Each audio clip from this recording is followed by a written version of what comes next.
Alright, I thought I'd make a quick video on how I do the mud splatter on some of my tanks. So a couple of the products I already lined up. I will be using the texture paint from Tamiya. It's a nice and gritty texture paste that will make a nice texture muddy splatter effect when it dries. As a base, I will be using the Splash damp earth. You can basically use any of the either the heavy mud series or the Splash series. This one started to dry up a little bit, so it's nice and thick. Actually, too thick for making splashes, but very nice for adding the base for the Tamiya texture. Okay, so this is what it looks like, and then I just take a small sponge and pin it like so, and I dab a little on it like so, and then I start just to add random places. Careful not to overdo it. So I will be concentrating on the lower parts of this side skirt for a King Tiger. So what we do here, since this is kind of sticky, I lay out a little bit of this, and you can see it's quite shiny and sticky. So I leave it now for a couple of minutes so it starts to dry up a little bit, and when we come back I will be adding the texture soil effect from Tamiya. Another product I use in the mudding is this dried seagrass, and they are basically just furry balls washed up on the shore. So if you kind of just pull out a little bit of that, they are a little bit too long, so take a scissor and we can cut them up a little bit in different length, and you can basically choose whether you add it to the wet layout here,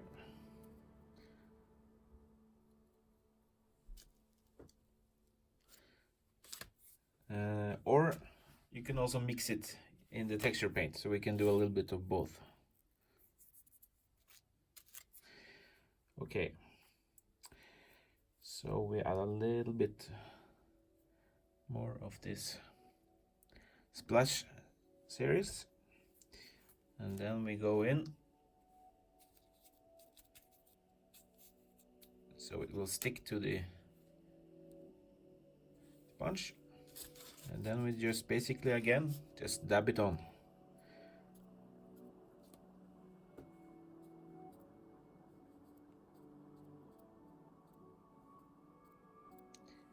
And the reason I use this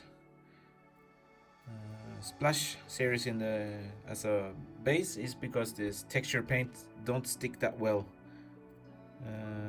directly to the surface.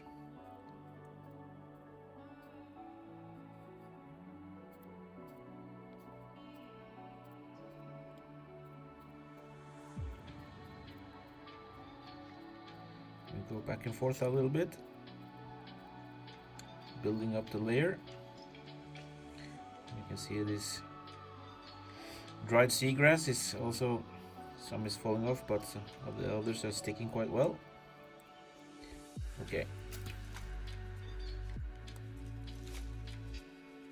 and again I'll let it sit for a couple of minutes so it starts to dry, and when we come back I will be using this brush to create even more texture.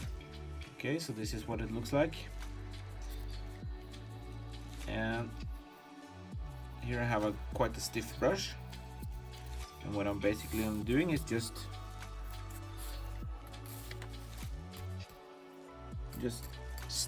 kind of stabbing the layers.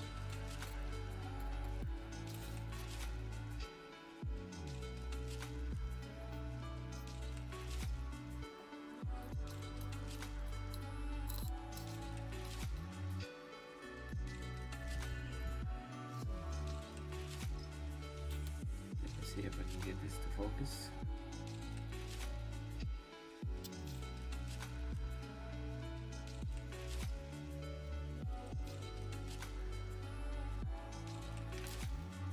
So what you also can do with the leftovers in the brush is you can add even more splatters.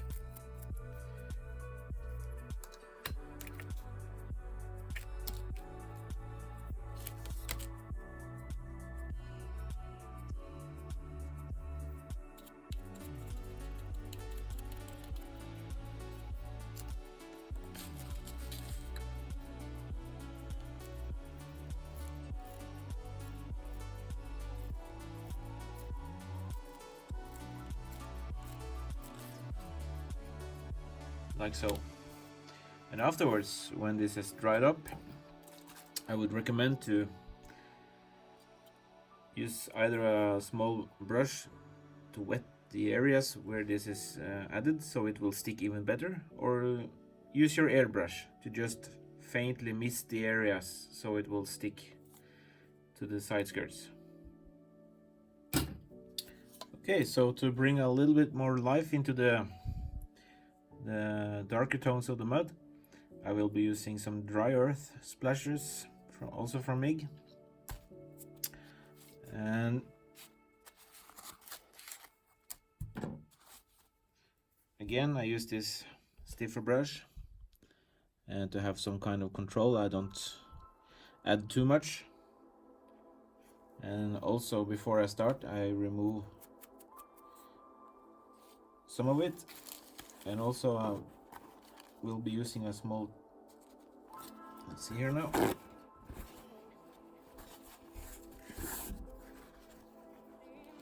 a small tissue just to control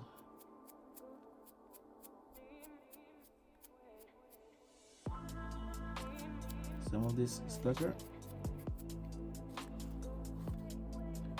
You can remove this a little bit higher up.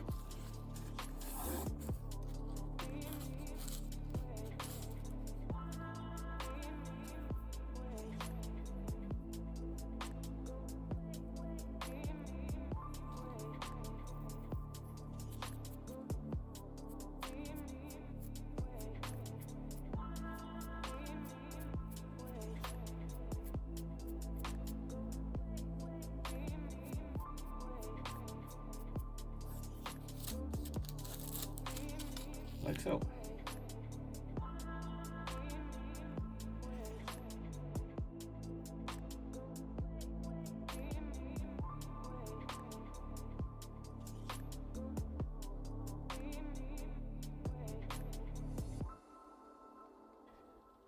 To add some streaks, you can either use some kind of washes, like I talked about, like this. You place a little spot there, let it dry for a couple of minutes, and then you come back and using this odorless thinner, you blend it out and streaking it. You can also use like these oil pens.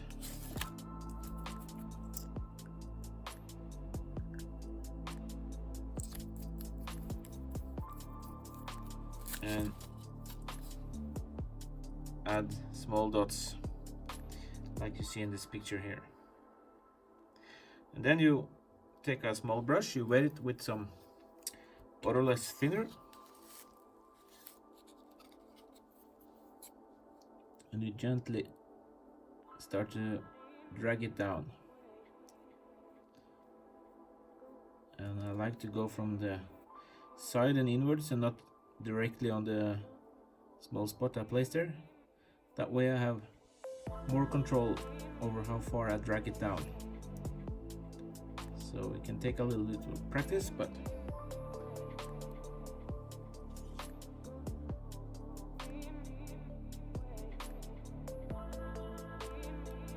something like that. So if you take it away a little bit from the camera, you can get a better view of how it will look. This can be placed randomly, bigger or smaller. Maybe a small rust dot somewhere, and also in the same manner, downward motion.